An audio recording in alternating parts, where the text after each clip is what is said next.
Just a brilliant performance throughout the weekend, and exactly what Jari Matti just said to me. That is the reason he has so many World Championship titles in the bag.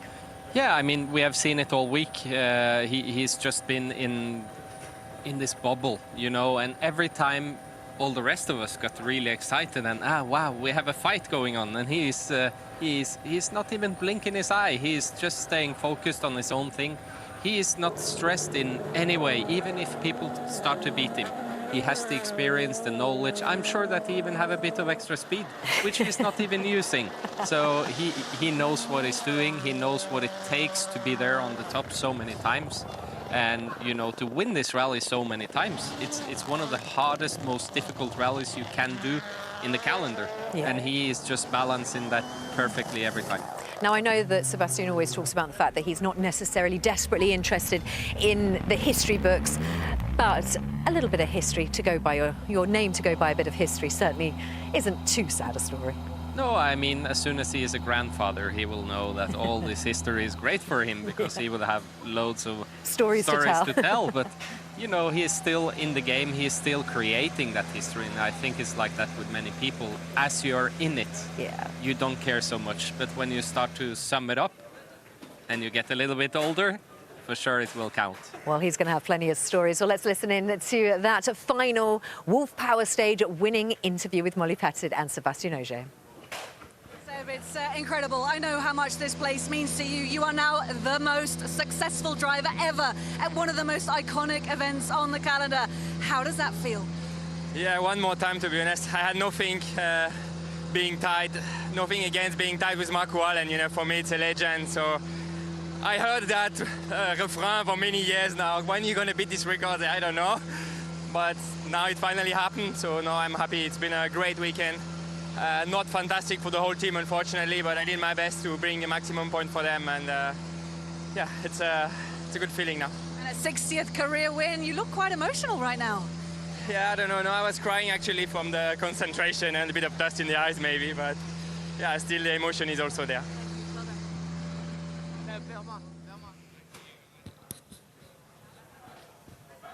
It's always a bit of dust in your eyes, isn't it? There's no emotion. Now, Chenny may show a bit of emotion because you have just legged it like a beast from the commentary booth. Your lap times here are impressive, Chenny. Smashing in qualifiers all over the place this weekend, Kiri. I've dropped a couple of kilos. I'm race fit.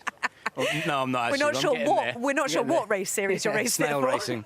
Yeah. Okay, well, there was plenty of decisive moments, so I'm glad you're here to talk about them. The first of the decisive moments, guys, where should we go with this? Was Elfyn Evans and Scott Martin's pace notes the first decisive moment?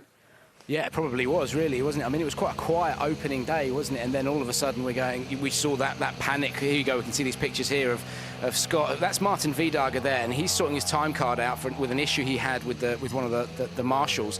Scott gets out to find out what's going on because there was a delay at the end of the stage. He's got his pace note book in his left hand and Elvin's helmet in his right hand. And amongst all of the confusion, they wait for it. There's the book is in his hand. He puts it down and then doesn't pick it back up again. And yeah, it was a bit of a blow for him. There's no question about it. But I think the recovery was the most impressive. Yeah, I mean, to see the way, I mean, the next pictures, I hope we will see them, is the face of Scott and Elfyn once they realize what's going on. Open the door, shut the door, but open the door, Where are my keys? Yeah, where's exactly. my passport? Yeah. Where is it? Yeah. And you can see, obviously there now, he's getting his time on the time card. He got Elfyn helmet in his right hand, his own helmet on his head, and just straight back into the car. So obviously there is so many things going on for a co-driver at the end of a stage, but luckily, or not luckily actually, with the character of Scott and how professional he is, he would have a digital copy on his phone, and you can actually see it once they realize that they've lost the pace notes. It's a panic, but it's a short panic. He's actually then switching over to, okay, let's go make the start of the stage. I will pick up my phone and make sure that we are getting through this in a good way. Mindset, just right, we're on to the next challenge. But then it did sort of unfortunately start to unravel. So he obviously had the tyre off the rim, and then that seemed like the bad luck was done. And then it's picked up again today for Elfyn. So it's been a really, really tough rally. He is now over 20 points behind Thierry Neuville in the championship standings. Tanaks definitely brought himself back into the frame. Sardinia's got to be an important place for Elfyn Evans.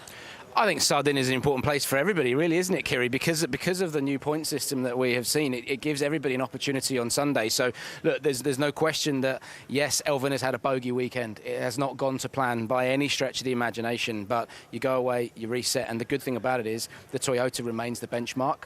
At the moment, we know that Elfyn is quick in Sardinia as well. His road position will be improved ever so slightly. So I think that, I think he's got a lot to play for, and it's certainly not done yet. Yeah, OK, decisive moment number 2, I think. What do you think? Sebastian Ogier, Saturday afternoon, Amarante, that sort of changed the game for him and took the lead away. Yeah, I mean, we were all getting really excited about this fight between Ogier and Tanaks, and we liked it, let's say. We wanted some action. We had plenty of action that day, but, you know, he was keeping everyone calm a bit. We were trying to wind him up, but he didn't even touch him. He would just say, just wait and see. We wait, and that's what we saw. I mean, it's an incredible stage time from him, and he's sort of just, as soon as you get close to him, he just makes sure that you are disappointed afterwards. Jenny, just make sure you know that he's the boss. Yeah, I mean, it was classic Sebastian Ogier, wasn't it? He approaches everything with a strategy, and he basically sacrificed the first 2 stages. He dropped off the pace a little bit, and he just kept going, calm down, yeah, well, don't worry. And it was like, you'll see what will happen. Goes out to Amarante and does that, and it was a hell of a drive. Listen, Julian gave him a good old poke to see if he could get a reaction. Have a listen to this and see. There wasn't a reaction coming. Seb, that's been a kind of swing towards the end in the splits. Oh, it was taking up to 6 seconds out of you. You brought it right back, but he does lead now by 0.2. Game on. Yeah, for sure. Game on. What can you do about it? How are you so good at the end of these long stages? I don't know. Nothing new. Tires.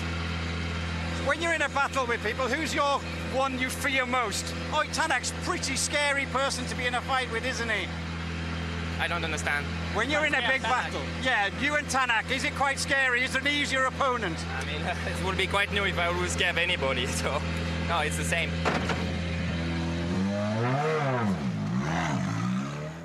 It's not even the response that makes me so amused about that. It's the first part of that I don't understand, because he genuinely does not understand how anybody could have posed that question to him.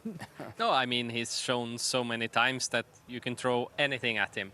It can be a difficult stage, it can be a strong rival, whatever, it doesn't matter to him. He is always following his strategy. He always have a plan, and he never tells what the plan is. It's impossible. Julian and Molly, everyone can try as much as they want, but he will follow his plan, and normally that plan is very, very strong.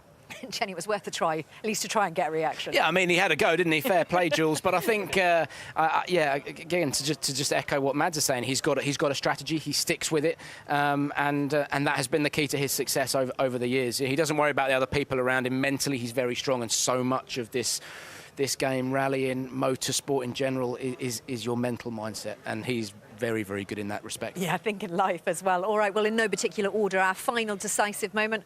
You think we'll go with Kalle? Definitely. Kalle? Yep, absolutely. Yeah, he was leading our rally, and then all of a sudden it sort of unravelled for Kalle and, of course, Oliver Solberg in almost exactly the same place. Yeah, it was unfortunate for Kalle, wasn't it? I mean, he's just carried a bit too much speed in there, got offline. I mean, that was probably the fastest part of that stage, and he's just carried a bit too much speed in there, got offline, and then unfortunately, the key thing is the way the car has ended up. So you can see here, he just tips it into the right, he gets offline, it's not even a just big understeered. mistake. No, it's not at all, but it's because you've got nowhere to go here in Portugal. Straight away, he was into the boonies, and then to make matters worse, the car is now pitched up against the side of a tree, so the wheels are facing the tree trunk. The only way to get that back on its wheels was to roll it onto its roof, roll it over again and again, you know, or somebody come along with a chainsaw and take the tree down, which is obviously not allowed. So, yeah, that sort of spelt the end of the day for Kalle Rovanperä, unfortunately. Well, those were your 3 decisive moments that changed the game, I think. OK, well, let's have a look at Ott Tanak through the weekend, because finishing up in second, he's had a bit of a tricky start to the season. He sort of showed us what powerhouse he really is. And finishing up second here, I mean, was just exactly what should have happened. He really did have a very good weekend. I think he had. I mean, he has been pushing so hard since the beginning of the rally. He's always said, I'm not comfortable, I'm not comfortable.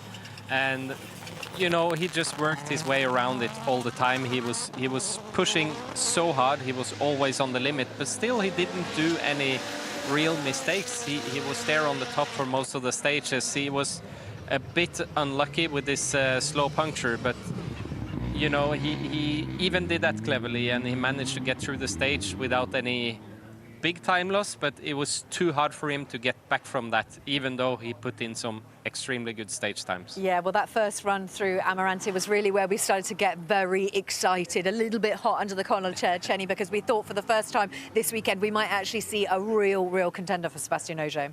Yeah, and I think he was a real contender for Sebastian Ogier.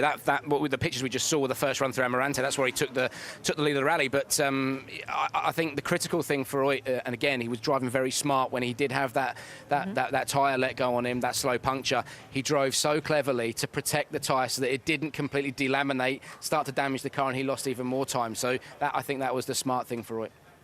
Yeah, all right. Well, Thierry Neuville had pretty much an up-and-down rally. He was in the lead at points. He was almost down the bottom of our classifications at other points. He finished third overall, but he had some difficult tyre choices throughout the weekend as well. Yeah, I mean, look, it was always going to be a difficult weekend, because when you're leading from the front and you're opening the stages, it's always difficult because there's an element of road cleaning. But then again, you know, going for 4 soft tyres, I think he regretted that a little bit. Nonetheless, he's been up, down, and I think we've really seen Thierry Neuville. And some people might disagree with me here, but I think we've seen Thierry Neuville at his best. He's taken all of those difficulties. And it hasn't deterred him. He's been running at the front, he's been running at the back, and he finds himself in third position and having extended his championship lead. Well, I think he'll take that weekend. Thank you very much. Mads, he's a man that never gives up. No matter what is thrown at him during a weekend, he fights back. Yeah, I mean, we saw it this weekend. Again, he's always there fighting at the top, although he did do some mistakes which cost him quite heavily. And of course, we saw also the element of tyre choices and the way they use their tires. We could very often see a similar tire choice between all the drivers, but they use them differently. And we have also seen, you know, Tanaks introducing the soft on the front, the hard on the rear on the longest stage of the rally, which was a surprise. So many elements came into play this weekend, and I think Thierry, he made many good choices through the weekend, but he himself made a mistake and he had to fight back from that. On the next rally, I hope he will avoid that, so he doesn't have to fight back. He can use that energy to stay at the front all the time, because he has that potential. But Thierry, you certainly kept us entertained throughout the rally weekend, and a third position to finish off, and also bolstering Hyundai above Toyota in those manufacturers' points, which we'll talk about in a bit. OK, well, as you might have heard on your commentary, Michelle Mouton will be retiring at the end of this season as the FIA safety delegate, and she ran through FAF for her last time as that safety delegate, and it was very emotional for her. I hope I will continue doing on other things, but in WRC, yes, I decided to stop. You know, it's my 50th years in motorsport. I started in 73 and I am soon 73, so I thought it was a good time to do that, and also to leave this place for the youngest one. So it's very special because people were waving, and we stop and we wave also, because to thank them very much, because it's incredible to have such memory and such support. It's very emotional. I did my job. I am very happy.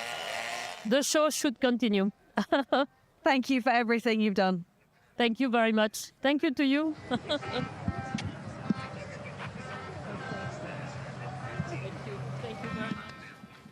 A lifetime of rallying there, very emotional for Michelle Mouton. And one of the really important things to remember is we talk about pioneers, women in sport. Michelle Mouton is an absolute game changer, sometimes maybe not as recognized as other stars around the world, but really Michelle Mouton has changed the game for women in rallying, women in motorsport, and women in general.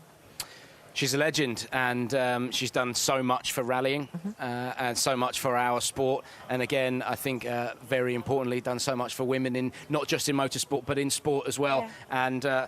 And she's a good girl to boot as well. She's good fun to be around. She's done an awful lot. So thank you, Michelle Mouton. Mads, as a driver, she is quite inspiring, isn't she? Yeah, she is, absolutely, and she's been there in the game for a long time. But we have to remember at the time that she was actually fighting in the top of rallying, there was no women in motorsport. You know, there was no one helping or pushing for that. Now, luckily, it's giving opportunities to everyone. But at that time, she had to fight her own way through the whole thing and all the way to the top. That's massively impressive. And she has kept fighting for that for a long time. And she's been very close to everyone in rallying. We all know her really well. She's a very friendly person. It's been nice to have her here for so long, and of course it's emotional to see this kind of pictures. But I'm sure she will stick around for some more years. Sure, a wonderful human to have graced the rallying world, and as you said, I'm sure she'll be here in some part or other. Okay, well, let's have a look at the overall results for Rally Portugal one more time. It is Sebastian Ogier that hits the top spot yet again, making history. Now, Tanaks managed to claw back those seconds, just finishing up second place, 7.9 off the pace. Considering he was much further away, he definitely brought that back. Thierry Neuville is in third, Adrian Formeau in fourth, Danny Sordo in fifth, Elvin Evans finishes up in sixth after a difficult weekend. Nikolai Greisen in seventh, obviously not scoring points, but it was Jan Solans that takes the victory for WRC2, and then Josh McAlane in ninth and Larry Una in 10th. That's our top 10 here at the Vodafone Rally de Portugal. Okay, well, we will have a little look at the FAF fans in their full glory right now. It's certainly impressive.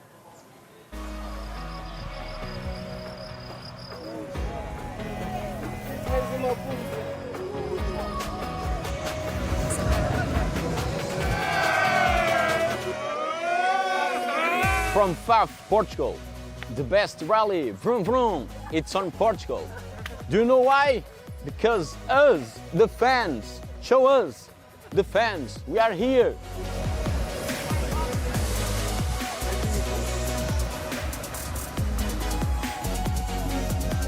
Well, it's 17:44, only tomorrow the first car, 9 p.m. Well, it's this, the friends, we came to enjoy a moment with friends.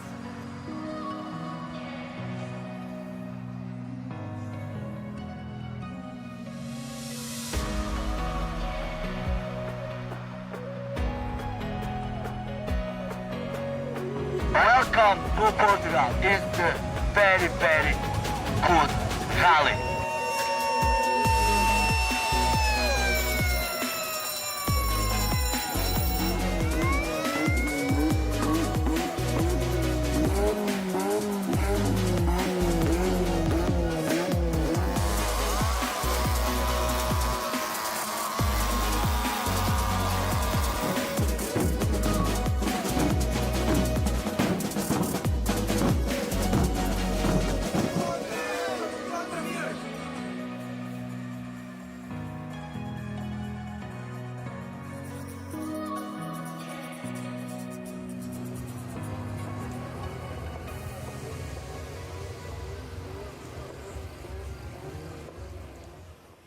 I think the only thing left to be said there is what happens at FAF stays at FAF. All right. Do you know what a party? And I was going to say what a night, what a day, but it's probably what a night, what a day, what a night, what a day. It probably went on for quite a few of those. Okay, so I've got a little bit of quiz for you guys. I need to test your rally knowledge. It's very important before we continue further. Right, Mads, who was leading on Thursday night? Thierry. Again. Oh, it was Thierry. Right, okay. New question. What rally was it that Mads lost his temper? Which one of the times I lost my temper? Yeah, but I think Cheney might I know have when you famously lost your temper. Sardinia 2020, it was Sardinia anyway, and you properly lost your temper. And then I loved it when Torstein got involved as well and launched his pace notebook at the dashboard. To be fair, Sardinia something. That was quite special for us. We did enjoy that moment. Yeah, thank you for that. Okay, who is out of you two the best singer? The best singer. I think you couldn't use the term best. Yeah, all right, you fair. need to say the least, a word I cannot say. So. Okay.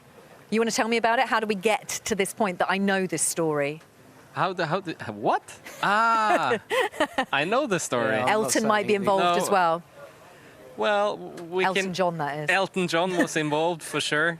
A lot of this isn't broadcastable. Should we just accept that Cheney's a bad singer and scoot past this? It wasn't my finest moment anyway. I think it's actually one of the best memories I have about you. Can we get to a little bit of detail, because we are in a hurry here as well? Okay, so no, we cannot actually. It's Okay, not suitable. all right. Yeah. What? Thanks, mate. Yeah. Now what rally did you make Mads hold a rock for, and why? Hold a rock. Yeah. I think you're referring to Turkey, and we did a piece to camera. Ah, yes, Yeah, we did yeah. a piece to camera, but it wasn't just a small rock. It was was like a proper rock. proper rock. Ah. And I kept messing up the piece to camera. Yeah. And by the end of it, We have to do sweat that was again. dripping off, and it was like, "Come on, Chile, get it right!" And it was just like, I think it was Turkey. It was Turkey. Yeah. Oh, There you I'm go. really glad we did this, because I'm so glad we remembered Mads and Torstein. You're bringing back great memories for me, actually. I enjoyed that. So somebody said at a stage end, how is it possible to be that stupid? Who said that to who? That was one of my first stage end interviews back in 2000 and... Something. 2000, it must be 10. 90. Yeah, easy. 2010. And, Yeah. And actually, I remember it well. It was on the Super Special here in Portugal. And certain Mr. Mads Osberg, you ripped the wheel off the Fiesta. And I said to you, Mads, the wheels got here before you. And you looked at me live on the television and went, how can I be that stupid, mate? And then, yeah. So I'm pretty sure it was Portugal. I think it was 2010. Was it 11? 11. 2011. Yeah. Yeah. So On the opening stage, took the wheel off the thing. Kiri, thank you so much for all right. bringing up all these good memories. Let's go to the next. do you know what? Well, I had to I do my enjoyed that. research. I had to do my background checks on these two for you, didn't I? Okay, WRC2. Just to be fair, you could have properly thrown me under the bus there with the Elton John story. And but I you didn't, but do. you Yeah, took it thank back you. at me. Thank you. Yes. WRC2. Kiri, go. Yeah, all right. All right, Jan Solans, what a win for Jans. It was a battle all the way. And, of course, the lead changed from Oliver Solberg. Gus Greensmith was in there at one point, but Jan Solans managed to pull this victory out of nowhere. And also, he broke some history as well. He said the first Spaniard to do this. Yeah, it's been just a brilliant effort from both Jan Solans and Josh McAleen. It's been turbulent elsewhere, but these two haven't put a foot wrong. And Jan Solans just being able to hold off the onslaught from Josh McAleen. Josh had a bit of understeer that he was struggling with. The car wasn't quite right, and it was the penultimate stage he lost the time. And this is just, I think, where Jan's just about to find out that he's got the victory. And there you go. And it means so much to him. And it was a brilliant fight, and you can't take anything away from Josh McAleen either. And as I said in commentary, thank you to both of those guys for giving us what was an epic battle. Jan Solans on this occasion coming out on top. Congratulations to him. Yeah, absolutely incredible. And like you said, Josh McAleen took it right to the wire, didn't he? That was down to the Wolf Power stage. It was to the last throws of it. Yeah, I mean, WRC2 have been so exciting through the whole weekend with so many different things happening. But we actually saw towards the end, many other drivers were still there. The guys that was actually faster in the beginning of the rally, but we saw that Solans and Josh, they were still pushing really hard, and they were setting the best stage time. So they had it in them, and they needed that push, that energy, that motivation, and they found it. First of all, they were just shocked to be at that position, but then when they came to realize it, they were able to keep on fighting, and they showed their true pace, I would say, towards the end of the rally. Yeah, absolutely. And I think as well, just to add to that, the mental strength, because they're dealing with the fact that suddenly it's a first. They're going on to win something new, and they both performed spectacularly. Well done to them. Yeah, OK, well, let's just listen into Jan Solans' reaction to getting that win. Jan, you did it. Incredible. Your first win in WRC2. Yeah, it's absolutely amazing. My first win, also first win for Toyota. Well done, my friend. Wow, amazing. Amazing battle. Thank you. Thank you. Very good. You deserve it too. First win for the Toyota Rally 2. Also, I'm the first Spaniard to do it in the history. So it's been an incredible weekend. I just want to say thanks to all of the Philippines for giving me this opportunity of living my dream, and that's it. Amazing. Well done. Thank you.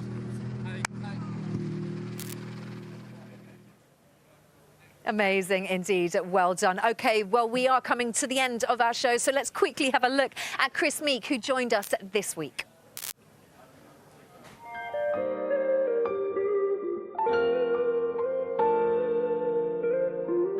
Unfortunately, after Craig Green's accident last year, we took on the drive in the Portuguese Championship. And to be honest, I've really enjoyed it. I had no big intention to come back to drive at a really competitive level, but the opportunity came and yeah, I decided to come. And honestly, it's been really nice the last 1 year with the team. And the Portuguese Championship incorporates World Rally Portugal as its 4th round. So yeah, I'm happy to be back in the WRC paddock for sure. A little bit different being in WRC 2, running back a bit in the field, rougher conditions, not in one of the Rally 1 cars, but still, it's nice to be competing and I still enjoy it.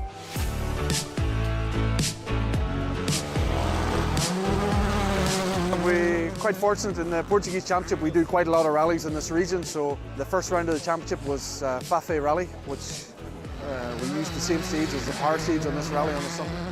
And only 2 weeks ago we had Amarante Rally, which we used the Amarante stage also. Yeah, I wanted to try to get a good road position, which would mean you had to be fast in qualifying, but I made a mistake. I braked too late over a crest and we touched a rock. We rolled down a bank 6 or 7 times. It was quite a soft roll. We got the car repaired within 2 hours and we take the first stage of the rally and we went on to win. So yeah, it was from a little bit of a movie rally, let's say. Yeah, it was good preparation, let's say, after the qualifying incident. Yeah, I have a little bit of knowledge here in the north, which hopefully will help me, albeit the conditions are always different every time you drive. No, I'm looking forward to it. I have some very good memories here from 2016 when I won the rally.